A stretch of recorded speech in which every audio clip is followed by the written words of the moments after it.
Oke, assalamualaikum teman-teman, selamat pagi, siang, malam bagi yang menonton pagi, siang atau malam.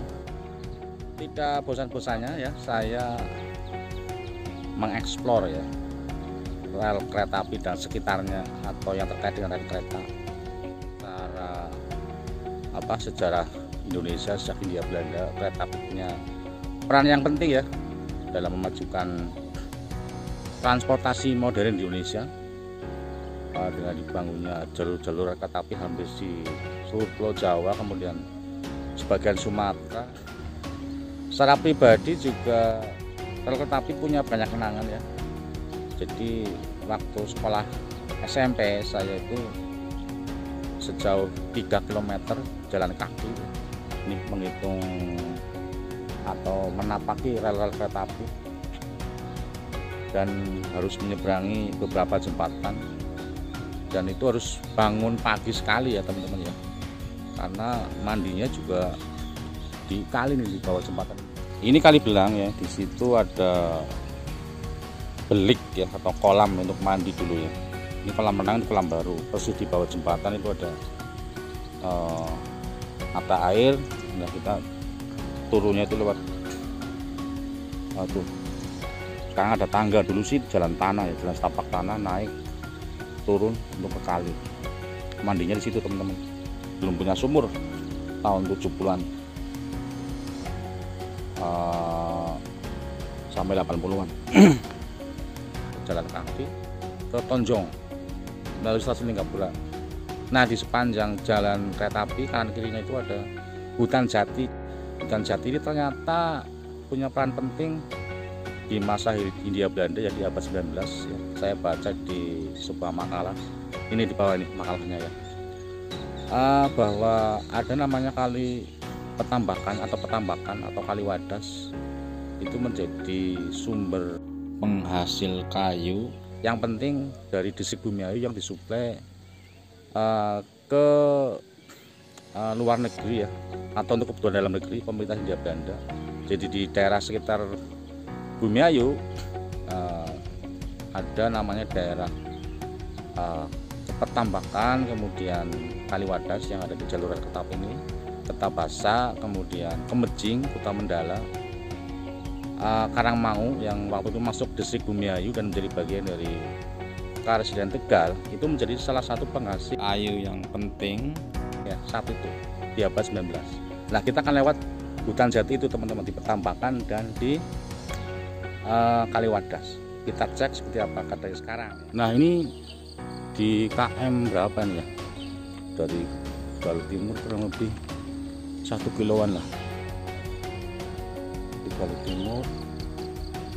Nah, ini 1 kilometer dari Galuh Timur. Ini kita udah masuk hutan jati nih. Hutan jati di sebelah kanan atau sebelah timur rel kereta api antara stasiun Bumiayu ke stasiun Lingkapura. Ini yang masuk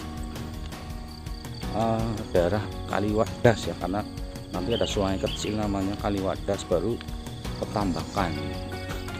Ini hutan jati di sebelah kanan, dan kemudian masuk lorong sini ya, jalan setapak terus ke sana ya, juga ada hutan jati.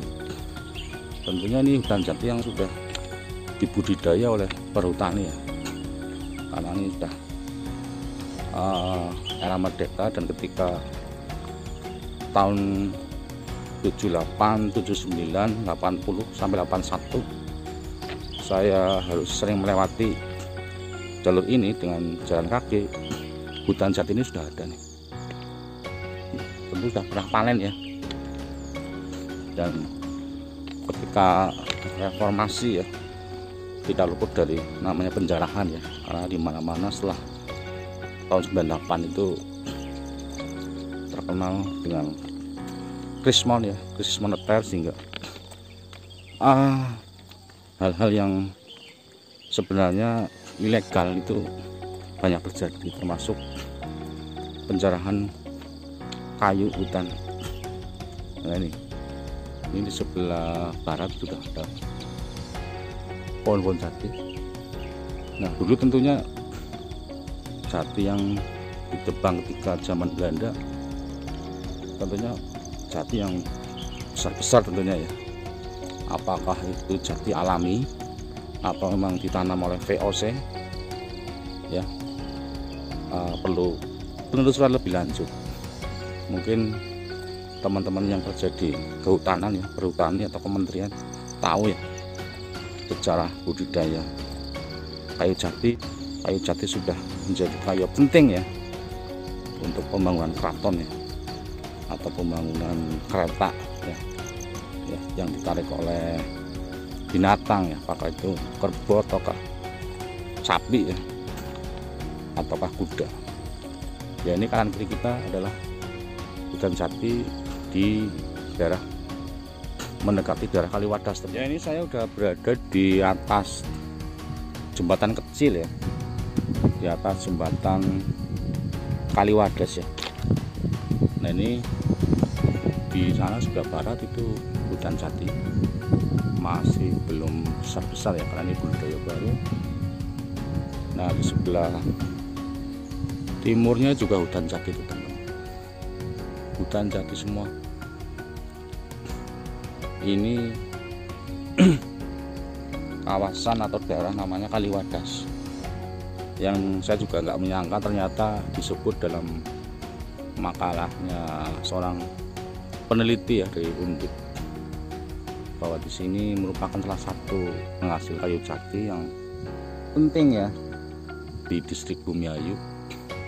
Dan Kaliwadas yang dimaksud pasti Kaliwadas ini, karena terbukti ada jati, ada memang Kaliwadas di Bumiayu, tapi saya tahu persis itu adalah daerah pesawahan, daerah pertanian sawah.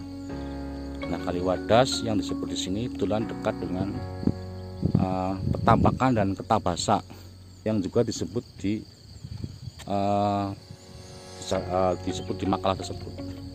Nah ini ketabasa itu sebelah baratnya hutan jati, ini udah ketabasa, ini udah masuk petambakan teman-teman. Nah ini kanan kiri rel kereta api itu hutan jati semua nih. Makanya saya percaya dengan makalah itu bahwa petambakan sebagai penghasil kayu jati di distrik Bumiayu saat itu ya, yang penting ya. Selain tadi disebutkan ada Kaliwadas, ada Ketabasa, Tamendala, ada juga nama Kemejing ya. Kemejing itu di sebelah barat kalau timur, itu juga salah satu yang disebut sebagai penghasil kayu jati. Dan nama Kemejing ternyata kan sudah ada sejak abad 19 ya, termasuk petambakan ini. Dan ketika abad 19 ya, 1800 sekian, di salah satunya di era Raffles juga ya, ketika Raffles pernah menjadi gubernur jenderal saat Indonesia masuk jajahan Inggris. Ini belum ada rel kereta api teman-teman, karena ini baru rel 1917 dioperasikan ya, atau 1916 ya sekitar itu. Ketika 1800-an tentu belum ada rel kereta api, adanya jalan tanah ya. Ini saya membayangkan bagaimana pengangkutan kayu jatinya, apakah tarik dengan pedati ya atau tenaga manusia. Tapi yang pasti atau kemungkinan besarnya adalah ditarik oleh atau digotong oleh tenaga manusia teman-teman. Jadi bayangkan bagaimana saat itu pribumi sengsara ya, harus ngotongin kayu jati sampai ke jalan besar ya di Tonjong atau Linggapura ya, dari hutan sekitar Simak. Dari sini bukit ya, tuh di sana ada namanya Dusun Makam Dawa. Dusun Makam Dawa yang punya situs makam panjang. Ada Ketabasa yang tadi disebutkan penghasil kayu jati, dan nanti Duku Tengah yang punya juga situs lebih tua ya, penemuan fosil-fosil. Termasuk di daerah sini nih, Makam Dawa turun ke Kali Glagah itu daerah penemuan fosil-fosil kuno jutaan tahun. Ini kali Petambakan ya teman-teman, penduduk di sini menyebut ini kali Petambakan sesuai nama daerahnya, ini daerah Petambakan. Itu hutan jatinya di sana nih. Sekarang masih kecil-kecil ya, dulunya berarti hutan belantara nih teman-teman, jati di sebelah barat rel, ini sebelah timurnya. Nah ini dulu sebelum ada rel berarti rapat jati nih. Ketika SS membangun jalur ini berarti harus membabat hutan jati ini. Nah setelah Petambakan ada Kali Glaga, kemudian ada dusun namanya Timbang yang masuk Desa Tonjong. Timbang juga disebut ya sebagai daerah yang menghasilkan kayu jati di makalahnya Pak dosen itu. Luar biasa, komen, like and subscribe punya Bangku.